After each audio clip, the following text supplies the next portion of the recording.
Hello students,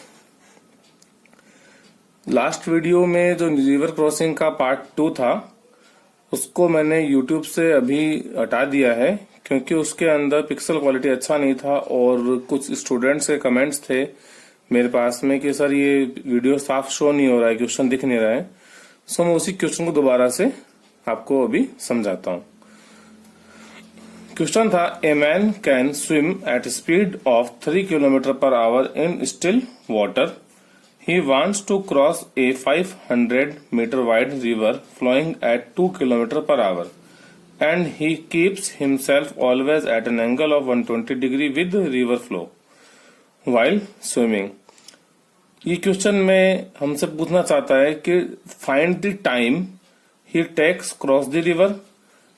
दूसरा पूछना चाहता है at what point on opposite bank he will arrive. Okay, तो चलिए शुरू करते हैं। फर्स्ट ऑफ ऑल अपन लिखते हैं गिवन डेटास। गिवन डेटा में अपने को रिवर की विड्थ बता रखी है 500 metre which we can say that 0.5 kilometre. Velocity of river is 2 kilometre per hour and velocity of swimmer is 3 kilometre per hour. Okay, तो अपने इसका एफबीडी ड्रॉ कर लेते हैं। ये अपने पास में रिवर के बैंक थे दो। इसके अंदर यहाँ पे स्विमर जो है उसका एंगल 120 डिग्री बता रखा है क्वेश्चन में। 120 का मतलब हुआ रिवर यदि इधर फ्लो कर रही है तो स्विमर 120 डिग्री यानी टोटल ये वाला एंगल जो होगा 120 डिग्री का होगा। उसमें से यदि अपन इसको कंपोनेंट में तोड़े, इस एंगल को डिवाइड करें तो ये एंगल हमारे पास बचता है 90 डिग्री का और ये वाला रिमेनिंग बच गया 30 डिग्री का। यानी स्विमर जो है वो 30 डिग्री डायरेक्शन के अंदर इस साइड जाएगा परपेंडिकुलर डायरेक्शन से। Okay, this is the velocity of resultant velocity of swimmer. अब हम इसके कंपोनेंट लें तो ये अपने पास में ये कंपोनेंट आता है v s cos 30 degree and ये कंपोनेंट आता है v s sine 30 degree. Okay, जिसको हम फर्दर सॉल्व करें तो v s sine 30 is equal to 3। V s की वैल्यू कितनी है अपने पास में 3 और साइन 30 हाफ होता है तो अपना आंसर आ गया 1.5 किलोमीटर पर आवर। इस टाइप का कंपोनेंट है ये वाला। अब अपने इसके अंदर यहाँ पे फर्स्ट में सॉल्व करें टाइम टेकन में तो टाइम इज इक्वल टू अपने पास डिस्टेंस अपॉन वेलोसिटी। डिस्टेंस जो अपने पास रिवर की विड्थ थी ये वाली एंड वेलोसिटी इसी डायरेक्शन कंपोनेंट। तो अपना कंपोनेंट था v s cos 30 theta which is known as the 3 cos 30 degree. इसको हम सॉल्व करेंगे तो यहाँ डी की वैल्यू 0.5 तो हमने 5/10 इंटू 3 कॉस 30 वैल्यू तो √3/2 तो √3/2 ऊपर लेके चले गए। अपने पास आंसर आ गया टाइम इज 1/3 √3 आवर। यह हम कह सकते हैं hence cos 30 degree is equal to √3/2। Okay, it is the answer of first step.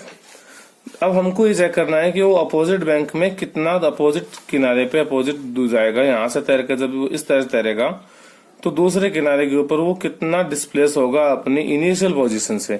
It means we have to calculate this x.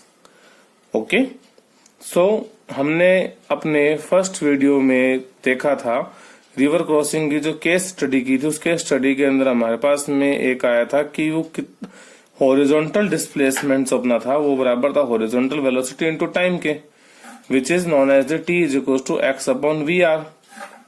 तो x is equal to time into velocity in horizontal direction. अब ये जो horizontal velocity है अपने पास में इसको हमने कैसे फाइंड आउट किया। देखिए कि रिवर का अपना यदि स्विमर है वो अपने जा रहा है इस डायरेक्शन के अंदर, it means in the opposite direction at 30 degree angle in this direction. Okay, और रिवर का फ्लो हो रहा है इस डायरेक्शन के अंदर तो इनका रिजल्टेंट यदि अपन फाइंड आउट करें तो अपने पास में ये आया था अपोजिट डायरेक्शन का जो कंपोनेंट था वो था अपने पास में v sine 30 degree which is 1.5 kilometre per hour और अपने पास में इस डायरेक्शन का वेलोसिटी ऑफ रिवर है 2 किलोमीटर पर आवर। इन दोनों को हम सॉल्व करेंगे तो हमारा आंसर आएगा 0.5 किलोमीटर पर आवर। तो हमने वैल्यूज में रख दिए, टाइम अपने फाइंड आउट कर ही चुके थे। इसको सॉल्व करेंगे तो एक्स का वैल्यू अपने पास आ जाएगा 1/6 √3 किलोमीटर। यानी कि अपना जो स्विमर है वो अपनी बेसिक इनिशियल कंडीशन से 1/6 √3 डिस्प्लेस हो जाएगा। Thank you students.